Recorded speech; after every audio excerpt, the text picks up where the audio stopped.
Finally आज iPhone घेऊन टाकला बरं का. कसा आहे काय आहे ते तुम्हाला पुढे बघायला भेटेलच आणि कसं आहे ते कमेंट करून नक्की सांगा. झाडाला खूप जास्त फुलं लागलेत म्हणून आजीनं माझ्यासाठी पण ठेवले होते आणि वंशचं इथं बिस्किट खायचं काम चालू होतं.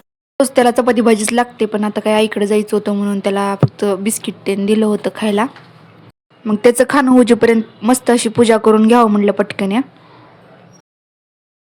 देवपूजा झाली होती मग मस्त अशी रांगोळी काढायला लागली होती. वंशच्या पप्पांनी लाइटिंग लावलेली छान वाटेल का नाही कमेंट करून नक्की सांगा. आणि बाहेर रांगोळी काढत नाही कारण की वंश मोडून टाकते म्हणून देवापाशीच काढत असते. आणि आता फुलं ठेवले ना देव बघा किती सुंदर दिसायला लागलेत.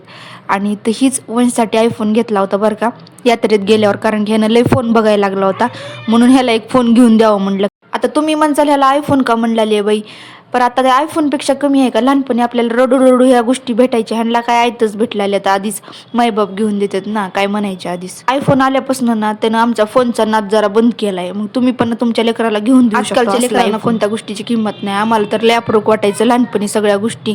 आणि आता वंशच्या मामानं आईस्क्रीम आणलं होतं आणि ती पण एवढं मोठं आणलं होतं की सरता सरना गेलं तर आम्हाला खाताना. ही बघा शंभूराजी का नाही आमची डायरेक्ट सिंहासनावर जाऊन बसले होते आरामशीर. ह्यांचं जीवन किती भारी आहे.